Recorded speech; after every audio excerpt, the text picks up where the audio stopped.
이번 시간은 프로토타입 제작에서 사용성 테스트 단계입니다. 이번 시간 수행 목표입니다. 사용성과 선호도 분석을 위한 방향 설정을 통해 대상자를 선정할 수 있다. 필요에 따라 적절한 방법론을 활용하여 사용자 조사를 실시할 수 있다. 사용자 조사 결과 분석 자료에 따라 인사이트를 도출하고 개선 방향을 수립할 수 있다. 입니다.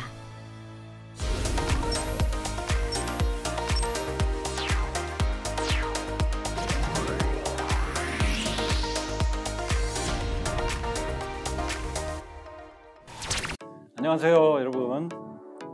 주영 씨, 네. 오랜만이에요. 안녕하세요, 강사님. 잘 지내셨습니까? 이번 시간에는 사용성 테스트라고 하는 주제예요. 사용성 테스트의 주체가 누구죠? 사용성, 누가 사용하는 것일까요? 일단은 이것을 사용하게 만든 어떤 타겟이 있을 거 아니에요? 실제 사용자. 네, 실제 사용자. 그러니까 구체적으로 보면 웹사이트를 접속해서 그 사이트를 사용해 보는 사람들이죠, 그죠? 이미 이 프로토타입을 만들기 전에 그 타겟 사용자를 미리 설정을 해놓고 작업을 하거든요. 네. 알고 있죠, 그죠? 네. 모든 제품은 그렇잖아요. 주부를 대상으로 한다. 또 영화 같은 경우에 아이들을 대상으로 한다. 이게 정해져 있어요. 모든 콘텐츠는. 그 디지털 디자인도 그렇게 정해놓은 타겟들이 우리가 만든 그 사용자들을 위한 이 제품을 실제로 써보게 해놓고 그 사람들의 느낌은 어떤지를 알아보는 그런 단계가 되겠습니다. 사용성 테스트 하기는 실제 사용자를 선정해서 조사를 진행하고 분석 결과를 도출하는 이런 식으로 돼 있다라고 그 NCS에 보면 그 정의가 되어 있습니다. 그 틀에 맞춰서 우리가 하면 되겠습니다. 사용자를 선정하는 것은 어떤 절차를 거치냐면 먼저 사용성을 분석을 하고, 그러니까 사용성이라고 하는 것은 실제로 우리끼리 한번 체크를 해보는 거예요. 미리 체크를 해보고 그분들에게 한번 써보시오라고 링크를 주고, 아니면 불러서 인터뷰 방식을 진행한다 그러면 와서 실제 노트북이나 접속된 웹페이지를 보여주고 한번 조사를 해보고 그 사람들 써보게 하고 이렇게 되는 거죠. 그 사람들은 어떤 것들을 좋아하는지를 미리 알아놔야 돼요. 대상자는 무엇을 좋아하는지, 아니면 사용성이 이 사람들이 굉장히 능숙한 사람인지, 말 그대로 이 바닥의 빠삭인지, 그런 말들이 있잖아요. 그래서 그런 사람들에 따라서 또 체크할 수 있는 방향도 또 달라져요. 그리고 프로토타입이라고 하는 건 이제 시각적으로 구성된 것을 주로 보기 때문에 내용보다는, 그래서 이거는 UI에 집중을 해서 보게 됩니다. 그리고 그렇게 유도를 하는 거예요, 지금 단계에서는. 왜냐하면 프로토타입이기 때문이에요. 실제 제품이라면 그렇게 하면 안 되죠. 지금은 프로토타입을 제작하는 단계이고 제작된 것을 프로토타입을 평가하는 거기 때문에 구성 요소들이 갖고 있는 여러 가지 그 맥락, 보통 이제 전문 용어로 어포던스라고 그래요. 그러니까 어포던스.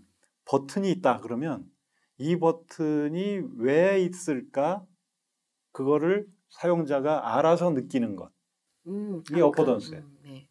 그래서 이런 것들, 또 그런 거에 너무 어려우면 어포던스가 난이도가 높다라고 하는데, 그러면 이 제품은 잘못됐을 수도 있죠. 언제 잘못됐다라고 판단을 하게 될까요? 사용자가 못 찾을 때. 그렇죠. 사용자가 불평할 때 이거는 어포던스가 높다라고 하는 거죠. 그건 수정을 해야 되는 겁니다. 그럼 구체적인 방법은 뭐냐? 구체적인 방법은 두 가지가 있어요. 정량적인 방법, 정성적인 방법. 두 가지가 무슨 차이죠? 두 가지는, 하나는 데이터를 양적으로 분석을 해가지고 많이 물어보는 거예요. 그랬더니 다수의 의견이 이렇더라. 그러면 여기 정량적인 조사. 정성적이라고 하는 것은 이론적인 것만 물어보는 거예요. 조사를 하는 거예요. 이론적으로 쭉 조사를 해보니 이런 학자는 이렇게 얘기했고 이런 학자는 이렇게 얘기했는데 그 여러 학자들의 의견을 모아보니까 이 사람의 행동이 이거와 같더라. 고로 이것은 이럴 것이다. 논문식이네요. 그렇죠. 네. 예, 그래서 논문으로 보통 많이 나오죠. 그래서 국가에서 하는 어떤 보고서라든지 이런 것들은 두 가지가 비등해요. 뭐 예를 들면 정량적으로 통계 수치를 이용해서 정량적으로 분석을 하고 그걸 끌어다가 이런 경우에는 이 학자가 얘기한 바에 의하면 이렇다. 이렇게 하는 거죠. 어쨌든 둘 다 근거가 되게 분명한. 그렇죠. 명확해야죠. 네. 디자인이라고 하는 것은 이렇게 사례나 증거가 분명하면 다 이해를 합니다. 네. 예를 들어 그냥 우리가 일상생활에서는 그렇잖아요. 야, 좋잖아. 무슨 기준으로? 그렇죠. 기준이 없잖아요. 그죠? 근데 선수 디자이너들은 네. 이렇게 정성적인 조사와 정량적인 조사를 통해서 명확한 것을 좋아합니다. 그러니까 생각보다 감성적이지 않아요. 디자이너들이. 감성적인 줄 알고 디자인을 하는데. 그래서 장단점도 있겠죠. 네. 그 장단점을 보면 정성적인 조사는 유동적으로 뭐 질문을 추가로 해가지고 더 물어볼 수도 있어요. 네. 정성에. 그거 이제 장점인데, 근데 이게 좀 깔끔하질 않아요. 이럴 수도 있고 저럴 수도 있는 거예요. 경우의 수들이. 그렇죠. 그러니까 이 학자가 그랬으면 그 사람 의견에 동조하는 사람 것만 모아야 돼요. 그러니까 학자들은 반대되는 입장도 있잖아요, 그죠? 네. 그래서 그 사람들 거는 좀 이렇게 그늘에 숨어 있게 이렇게 만들고. 그다음에 정량적인 조사 같은 경우에는 제일 큰 장점이 뭘까요? 설문조사하면 되니까 빨라요. 네. 그냥 답이 딱 나오는 거죠. 공통적인 이야기, 네. 의견들이. 단점은 왜 그렇게 사용자가 대답했는지 이유를 알 수가 없어요. 네. 좋다, 싫다, 좋다, 많이 좋다, 덜 좋다 이렇게만 체크가 되는 거고 그 기타 의견이라는 게 거의 없는 거죠. 그러면 그 정성적인 부분은 약간 매니악적인 부분 쪽일 때 하면 좋을 것 같고, 네, 대중적인 걸 할 때 나머지는 하면 좋을 것 같고. 그렇죠. 정량적인 건 약간 러프한 조사, 네. 그죠? 좋아요. 네. 평가 방법은 여러 가지가 있는데 검증하는 방법이 있고 또 감정을 하는 경우도 있어요. 감정. 네. 검증은 인터뷰, 설문 이런 거 검증법이고요. 네. 또 검증에는 아이 트래킹이라는 거 있습니다. 히트맵 들어보셨나요? 히트맵은 들어봤는데 들어봤어요. 뜻은 정확히 모릅니다. 아이 트래킹은 어떤 시선을 추적하는 시선 추적 장치를 사용자에게 씌우고 네. 그분한테 이제 웹사이트를 사용해 보도록 하는 거죠. 그러면 그 사람의 시선이 어디를 돌아다녔는지 많이 도착한 부분에 이제 많이 모여 있겠죠. 선들이 복잡하게. 이게 중요한 거구나. 뭐 이렇게 이제 살펴보는 거고요. 이것과 비슷하게 이제 웹사이트 같은 경우는 요즘 서버가 발전을 해서 네. 사용자들이 들어와서 한두 번 클릭하고 나가고 그 사람은 100번 클릭하고 나가고 또 어떤 사람들은 동시 접속해서 계속 클릭을 했는데 이런 것들이 어디에 많이 모여 있는지 그거를 서버가 자체적으로 분석을 해요. 사람이 분석하는 게 아니라. 그래서 그 기록들을 남겨서 히트맵, 히팅된 맵을 지도를 그려주는 거죠. 그다음에 감정법 같은 경우에는 뭐 가이드라인 테스트라든지 뭐 휴리스틱, 그러니까 실제로 사람들이 인지적으로 어떻게 반응하는지, 느낌은 어떤지 등등을 이제 다 체크하는. 그거는 이제 누가 판단하냐면 전문가가 옆에 있어요. 심정적으로 이 사람이 어떤 느낌을 갖고 있는지 등등을 알 수 있는. 또 그 사람들이 만들어 놓은 그 휴리스틱 평가지라고 하는 체크리스트가 있거든요. 그거에 대해서 하나씩 이렇게 조목조목 체크를 하는 거죠. 그래서 통계에 뭐 다 체크를 했는데 합이 72점 이하면 이렇게 유형으로 이제 분류를 해주는 거죠. 그다음에 사용성 평가의 절차는 이제 순서가 있겠죠. 절차를 보면은 사이트 역할을 명확히 해야 되겠죠. 첫째, 우리 사이트는 이럴 거다. 그래서 프로토타입을 만들어 놓고 그다음에 이분들의 선호도도 분석을 해야 됩니다. 선호도는 라이프 스타일, 그러니까 웹에 들어와서 주로 뭐 하는지 그걸 분석을 해야 돼요. 평소에 이제 어느 사이트에 어느 제품에 관심이 있는지 그런 것도 그렇고 어떤 특정 사이트에 들어가서 어떤 일을 하고 많이 나가는지 그런 것들을 무엇을 검색 많이 하고. 그래서 아까 그 아이 트래킹이라든지 히트맵을 통해서 그런 것을 이제 대충 알게 되는 거죠. 그러고 대상자를 선택을 하고 전화 인터뷰를 해서 예비 명단을 한 2배수 정도로 이 사람을 좁혀가지고 초청을 하는 거죠. 스튜디오로. 그래서 대략 화면을 보시면 이렇게 인터뷰룸이 왼쪽이고요. 그다음에 이쪽은 관찰룸이죠. 관찰룸에는 전문가와 이렇게 앉아 있고 디자이너가 같이 앉아 있고요. 이제 실제로 인터뷰하는 룸에는 그 퍼실리테이터, 그러니까 진행자가 있고 실제로 작동하는 사람이 있고 이렇게 해서 한 분이 끝나면 다른 분이 또 들어가고 이런 식으로 이제 관찰을 하게 됩니다. 그리고 그 인터뷰하는 사람들은 그 내용을 정확히 기록을 해야 되는 거죠. 기록을 할 때 체크리스트에 의해서 이용 만족도 수준 측정을 위한 질문 항목이라는 게 있습니다. 여기에 의해서 점수별로 돼 있죠. 낮음, 높음. 이 수치는 1에서 7까지 했지만 보통은 이렇게 그 홀수로 합니다. 홀수요. 예. 왜냐하면 딱 가운데로 가는 사람도 분명히 있거든요. 그 보통은 짝수로 해놓으면 어느 한쪽으로 기울게 되는데 요거는 뭐 그저 그렇다 그러면 평균이 딱 나올 수 있도록 장치를 해놓는 거죠. 그거는 제작자가 유리하게 보통 이렇게 구성을 합니다. 제작자가 유리하게.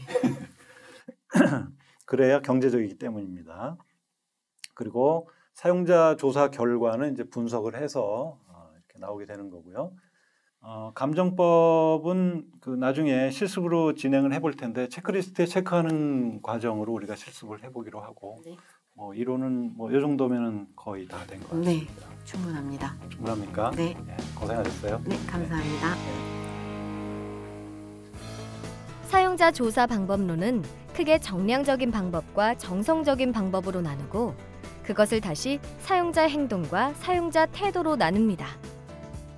사용자 행동에 대한 측정은 주로 다양한 측정 장비를 통해 이루어집니다.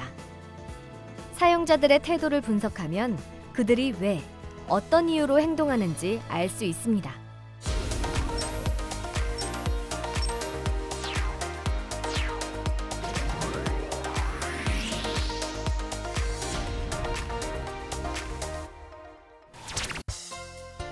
안녕하십니까. 주영 씨, 네. 이제 실습을 또 해야 되는데 네. 사용성 평가가 끝나면 그거를 보고서를 작성해야 하잖아요. 네. 결과가에 대한 이제 보여지는 게 있어야죠.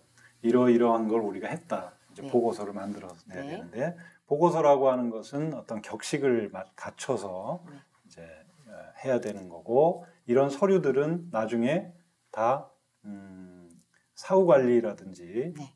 또 서비스라든지 이런 데서도 다 필요하게 됩니다. 네. 지금은 작업 중이라서 이게 굉장히 귀찮은 단계 같이 보이지만 그렇지는 않아요. 이렇게 서류로 정리하는 게 굉장히 중요하고 네. 사용성 평가 결과 보고서를 작성하는 실습을 한번 해보겠습니다. 양식을 보면서 작성을 해가면서 네. 그 내용을 잘 모르겠으면 물어봐가면서 작성을 해도 되겠습니다. 사용성 테스트면 작성자는 그 사용한 테스트를 하는 사람을 적는 게 맞나요? 그 테스트를 수행하고 있는 사람을 바라보면서 메모하는 사람이죠. 이제 관찰자. 예. 예. 그러니까 이 보고서를 작성한 사람. 이 보고서를 작성하는 사람. 한 분이 아니에요. 네. 보는 사람이 여러 분이 있습니다. 네네. 예. 작성자는 저고 또 그 날짜를 적고 웹사이트 저희가 만든 웹사이트 그렇죠. 주소를 적으면 될 것 그렇죠. 같고요. 네. 네. 서비스 사용 경험 서비스 사용은 그분이 사용했던 분이십니다. 연령대는 30대 중반. 네. 자, 문항을 이제 체크를 한번 해봅시다. 네. 이 문항 체크를 할 때는 뭐가 필요하다고 했죠? 관찰 기록지. 관찰 기록죠. 가 필요합니다. 자, 생각해서 해봅시다. 네. 여기서 가장 큰 문제점이 무엇인지나 네. 또는 이분이 말씀하신 것 중에 가장 핵심적인 부분을 평가 결과에다가 기록을 네. 개조식으로 하시면 됩니다. 개조식으로 하세요. 개조식이 뭐죠? 개조식은 긴 장문으로 설명하는 것이 아니고 사실 위주로 한 줄씩 표현을 하는 거예요. 예를 들면 시장에 가서 하늘을 보니 아침달이 벌써 떠 있었다. 네. 이렇게 하는 거는 그거는 기술을 하는 거예요. 그냥 네. 그거를 개조식으로 표현한다면 1. 시장에 갔다. 아, 2. 달이 떠 있다. 네. 3. 그 달은 일찍 또 떴다. 이렇게 나누는 거예요. 네. 그러니까 한 줄 한 줄씩 보면 나중에 모아서 보면 느낌을 알 수 있는 이걸 네. 개조식이라고 하거든요. 알겠습니다. 개조식으로 적어주시면 되겠습니다. 네. 메뉴에 들어갔다. 그 디테일한- 이유는 이런 것이 이유. 있죠, 그죠? 새로운 아. 기능이 도입되어서 네. 이전에 있던 우리가 이제 리뉴얼이라고 하는 사이트를 설계를 했다면 네. 그분이 그 이전 거에 비해서 이런 게 좋아졌다. 네. 버튼이 훨씬 빨리 동작한다든지 네. 뭐 이런 것들이 있을 거예요. 아. 그분이 얘기한 것들을 메모한 것 중에 여기다 적으면 되겠습니다. 작성을 해보시니까 어때요? 이게 스스로도 정리가 되죠? 네. 음, 복잡했던 마음이 조금씩 정리가 되는 것 같습니다. 이게 지금 페이퍼가 한 분에 대한 기록인데 네. 두 분, 세 분, 네 분 이렇게 여러분의 생각을 이렇게 정리하면서 네. 밑에 있는 평가 결과 같은 거를 이렇게 보면 네. 전체적으로 우리가 어떤 문제점이 있었고 네. 아니면 이런 점이 우수했으니까 좀 더 세련되게 해야 되겠고 뭐 이런 것들이 이제 네. 결정이 되겠죠. TV가 쌓이는 거네요. 네. 자, 사용성 테스트 결과 보고서 작성하는 것까지 알아봤습니다. 네. 수고했습니다. 감사합니다.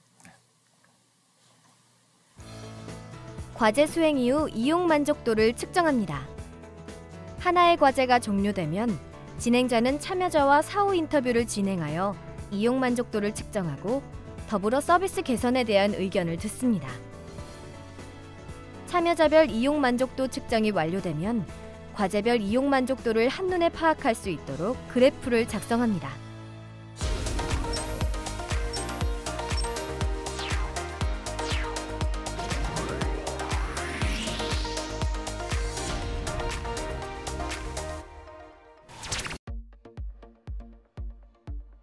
지금 주영 씨가 무슨 실습을 하는 것인가요? 미션은 그 샘플 사이트의 분석표를 이제 보고 보고서를 작성하는 미션을 줬습니다.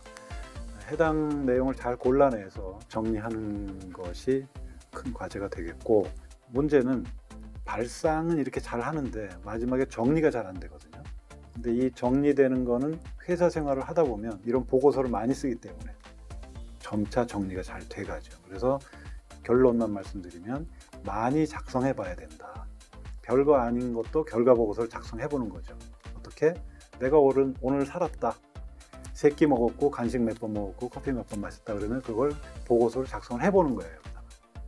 그죠? 업무하고 상관이 없는 것 같지만 체제를 맞추고 개조식으로 기록하는 습관이 되겠죠. 뭐 잘 안 맞는 것 같지만 그런 방법도 있습니다. 항목이 여러 가지 있는데 보고서에 이런 항목은 모두 다 채워야 하나요? 예, 이거 빠지면 안 돼요. 다 중요한 거거든요. 이거는 중요하지 않다면 이 항목을 빼는 것이 맞죠. 차라리 비워둘 것 같으면 그 항목이 필요 없죠. 근데 이거는 그 사용성 테스트를 할 때 그 이전에 이미 무엇을 시킬 것인지를 우리가 다 결정을 해놓고 들어간 상태이기 때문에 여기에 있는 내용은 모두 빠짐없이 기록할 수 있습니다. 주영 씨가 분석한 샘플 사이트는 어떤 것인가요? 프로젝트명 정부 사이트인데 여기 이제 정적인 사이트였나 봐요. 이거를 좀 더 활기찬 사이트 형태로 만들어 보자고 하는 취지로 만든 거죠. 신속하고 역동적인 경찰청 사이트로 돼 있어요. 목표가 분명하죠, 그죠? 이렇게 기록을 하다 보면 우리가 했던 프로젝트가 선명하게 보입니다. 그래서 보고서를 작성하는 거예요. 범위가 인트로 부분, 인터넷 방송국 부분 뭐 이런 메뉴들에 대한 범위를 설정한 것 같군요. 이걸 좀 개선을 해보자 하는 거죠. 디지털 디자인을 하면서 그런 절차와 보고서 작성 이런 것에 익숙해질 필요가 있는 거죠. 지금 보면 여기에 방법과 절차라고 하는 것은 뭘 써야 되냐면 그 목표를 위해서 이러한 일을 해야 될 것 같다라고 하는 거죠. 이 방법을 사용하면 우리 목표를 이룰 수 있다는 그 비전을 이룰 수 있다. 지금 여기에 잘 되고 있고 추상적으로 설명되고 있는 부분이 약간 있긴 있습니다. 그런데 그걸 또 잘 쓰고 있군요. 예를 들면 2번 방법 및 절차에서 2번에 사이트 전반적인 밝은 분위기 반영이라고만 썼으면 이게 문제가 있는 거예요. 근데 거기에 대한 대안이 있어요. 뭐라고 했냐면 채도를 높여로 되어 있죠. 그래서 이렇게 정확하게 미션에 대한 대안을 같이 제시하는 게 좋습니다. 과업 시나리오가 좀 이상한 것 같은데요. 경찰 활동 메인들의 메인 메뉴에 두 가지 서브 메인에 있는 것들이 캐릭터가 다 들어가 있다. 그래서 좀 지루하다 그런 얘기 같아요. 그러니까 이것도 개조식으로 쫙 쓰면 좀 좋겠습니다. 예를 들면 동일한 캐릭터의 잦은 사용으로 지루함 발생 뭐 이런 식으로 해놓고 보충 설명이 필요하다면 괄호 안에 넣던가 아니면 다른 줄에다가 원인 땡땡 하고 이러해서 이렇게 쓰는 것이 개조식입니다. 근데 지금 여기는 너무 문장이 길었어요. 첫 번째 문장은.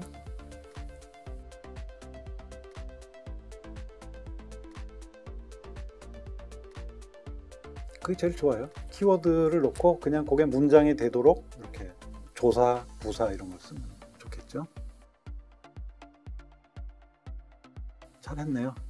생각보다 주영 씨가 잘 따라하고 있고 여러분들도 마찬가지입니다. 그 적극성을 가지고 과제에 대한 걸 어떻게 하면 해결할까 이렇게 긍정적으로 생각하시면 좋겠습니다. 잘 됐습니다.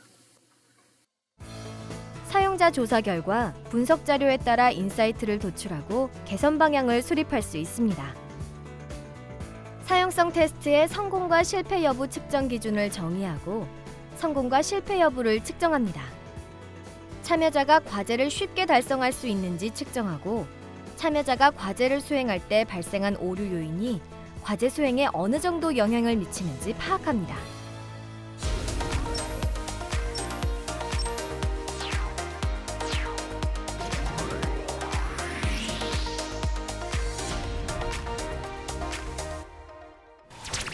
프로토타입에 대한 사용성 테스트에 대한 질문을 많이 올려주십시오. 자, 보겠습니다. 어포던스. 여러분들 아마 익숙하지 않은 단어 같아요. 그런데 요즘 많이 사용하고 있습니다. 어포던스라고 하는 거는 뭐 중요한 건 아니지만 웹페이지나 디지털 디자인에서 무언가 화면에 있을 때 이것이 어떤 역할을 하는지를 이해하는 정도? 누가? 사용자가. 그 정도를 얘기해요. 그러니까 이게 어포던스가 너무 높으면 사용할 수가 없어요. 예를 들면 버튼같이 생긴 애가 있는데 이게 자꾸 돌아다닌다고 해봅시다. 그러면 이게 장식이나 장치인지 애니메이션인지 아니면 버튼인지를 알 수가 없거든요. 그럼 사용자는 좀 헤매겠죠. 그럴 때 어포던스가 이것은 너무 높다. 그러니까 어렵다는 거죠. 이거 어떻게 써야 될지 모른다는 거예요. 그래서 그럴 때 사용하는 용어가 어포던스고, 그럼 어포던스가 높은 게 좋을까요? 낮은 게 좋을까요? 낮은 것이 유리하겠죠. 그래서 좀 더 쉽게 딱 보면 알 수 있게 만드는 것이 훨씬 좋다고 생각합니다. 그럴 때 사용하는 용어입니다.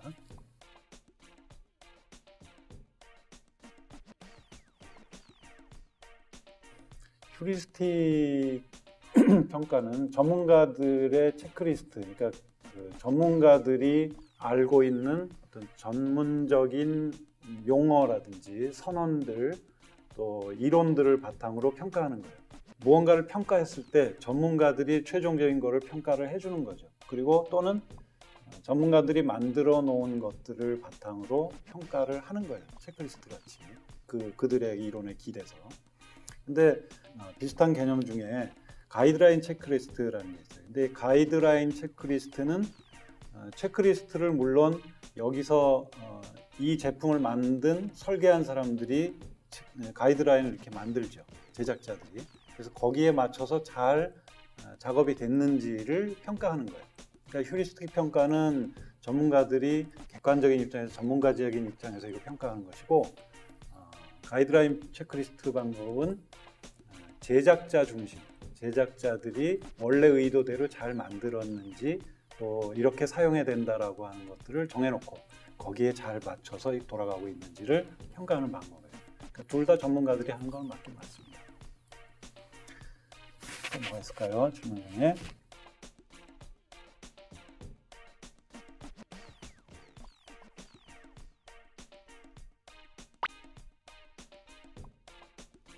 아니죠. 그거는 옆에 가서 이렇게 관찰해도 되잖아요. 그죠? 사용 한번 해보세요. 그리고 옆에 가서 있으면 그분이 어떻게 클릭하고 클릭하다가 또 오류가 생기면 뭐 이렇게 푸념도 할 것이고요. 아, 이랬으면 좋을 거 이랬네. 여기 왜 이래? 뭐 이런 얘기를 나올 거죠. 그러니까 그런 것들을 이렇게 녹화할 수도 있어요.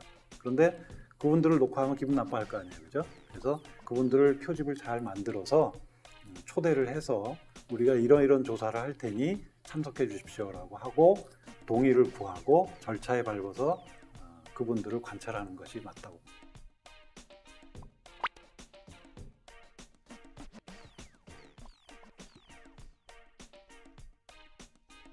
관찰자라면 사용자를 얘기하는 것 같은데 사용자의 주관적인 생각만 있는 거예요. 거기는. 왜냐하면 다른 사람이 개입하면 안 되죠. 나 혼자 사용하는 것에 대한 인터랙션과 경험을 얘기하는 것이기 때문에 그 사람에 대한 것만 들어가면 되겠습니다. 그 대신 한 사람만 하는 게 아니라 표집 집단을 여러 명을 두어서 한 5명, 6명 이렇게 또는 20명까지도 이렇게 하는 거고요. 그렇게 하면 되겠습니다. 디지털 디자인에서 이 사용성 평가라고 하는 거는 잘 만들어졌는지를 평가하는 아주 꼭 필요한 필수적인 단계라고 보고 그 대신 여러 가지 정확한 관찰 방법이라든지 분석 방법을 동원해서 이렇게 분석한다는 걸 여러분들이 알면 되겠습니다. 고생 많으셨습니다. 고맙습니다. 어포던스란 어떤 행동을 유도한다는 뜻으로 행동 유도성이라고도 합니다. 대상체와 사람 사이의 특정한 관계에 따라서 제시되는 것의 사용, 동작, 기능의 연계 가능성을 의미합니다. 디지털 디자인에서는 웹페이지 화면에 무언가 있을 때 이것이 어떤 역할을 하는지를 이해하는 정도로 이해하시면 됩니다.